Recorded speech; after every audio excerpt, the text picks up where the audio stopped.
Mark Zuckerberg didn't buy Nintendo. Instead, he spent the largest research and development budget in the history of the tech industry to build a virtual world that absolutely nobody wanted to live in. We were promised a digital utopia where 1 billion people would work, play, and shop. Today, we're going to talk about the Metaverse. The next version of the internet, you'll feel like you're by yourself. Everything we do online today, work, play, shop, is going to be at a grid of faces. What we actually got was a digital ghost town filled with legless cartoon avatars, glitchy corporate boardrooms, and empty virtual shopping malls that looked worse than a 2008 Nintendo Wii game. But the failure of the Metaverse isn't just a story about bad graphics. It is a story of corporate desperation. It is the story of a CEO who tried to build a walled digital universe simply because he was terrified of Apple, only to watch his own employees refuse to use his $80 billion product.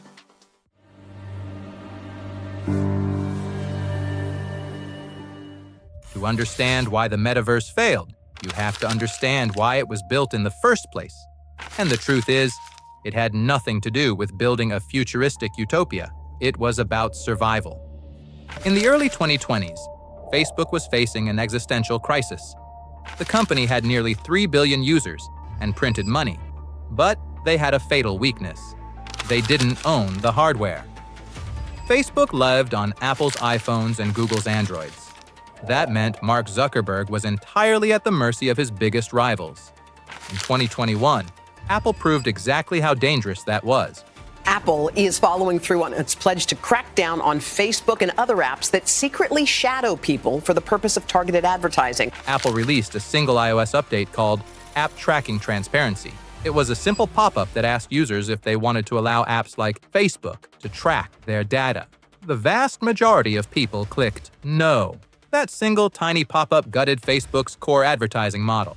Meta executives later confirmed that Apple's privacy change cost the company a staggering $10 billion in revenue in a single year. $10 billion wiped out by one software update. Zuckerberg panicked. He realized that if he didn't own the physical platform, he would never truly be in control. So, in October 2021, amidst the fallout of the Cambridge Analytica scandal and massive whistleblower leaks, he pulled the ultimate PR stunt. He renamed the entire company Meta. Proud to announce that starting today, our company is now Meta. He announced that the era of social media was over and the era of the Metaverse had begun.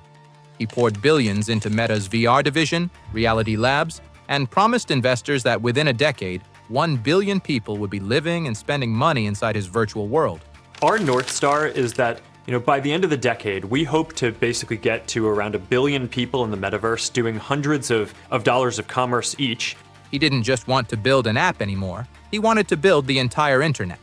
But there was just one massive problem. He forgot to build something people actually wanted to use.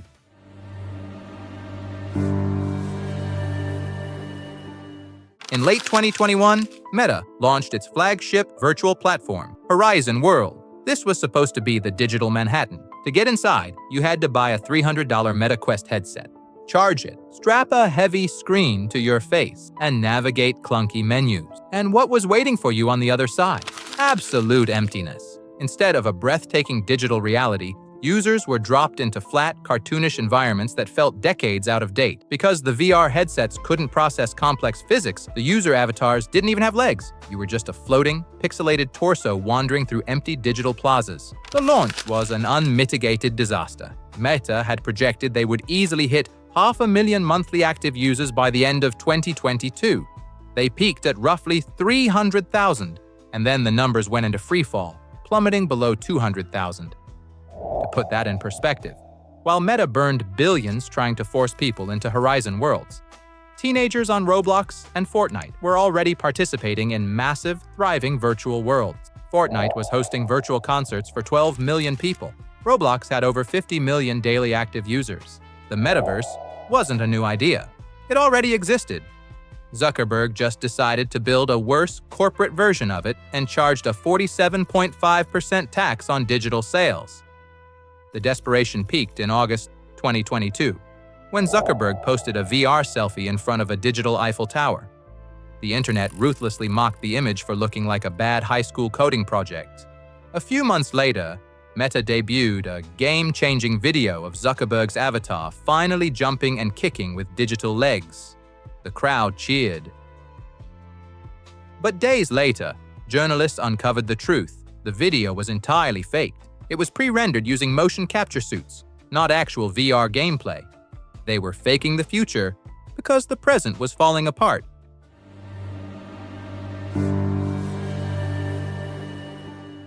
If you want to know how bad a product truly is, look at the people building it.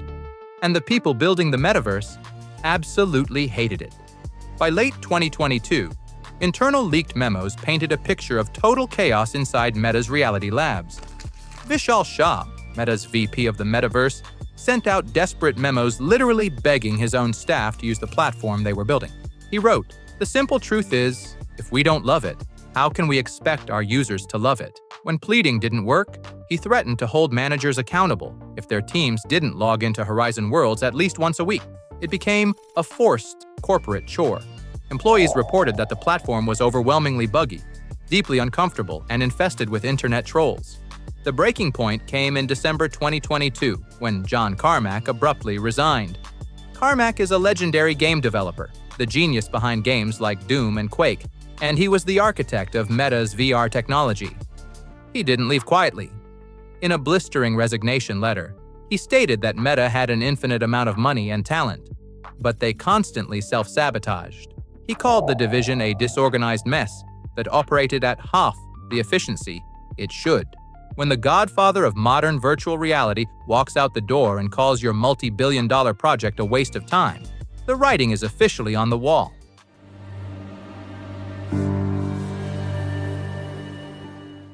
By the end of 2025, the financial damage was almost incomprehensible. Meta's Reality Labs division had accumulated roughly $83.6 billion in losses.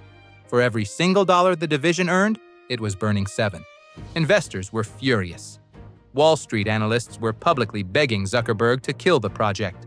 Meta's stock had crashed by 64% in 2022, leading to the brutal firing of over 21,000 human workers to subsidize the losses of a digital fantasy.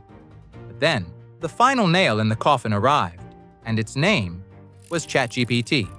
In late 2022, the generative AI revolution exploded. While Zuckerberg was trying to figure out how to put digital legs on cartoon avatars, OpenAI shipped a product that gained 100 million users in 2 months.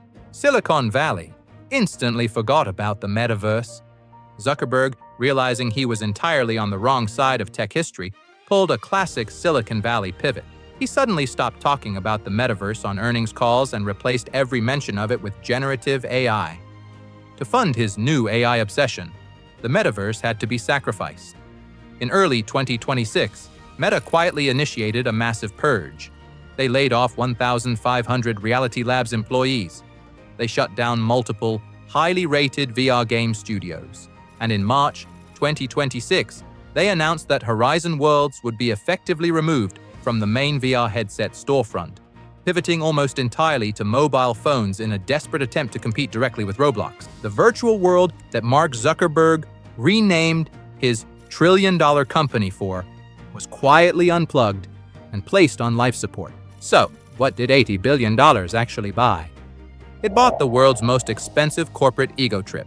Mark Zuckerberg saw that Apple and Google controlled the internet, and he wanted his own walled garden.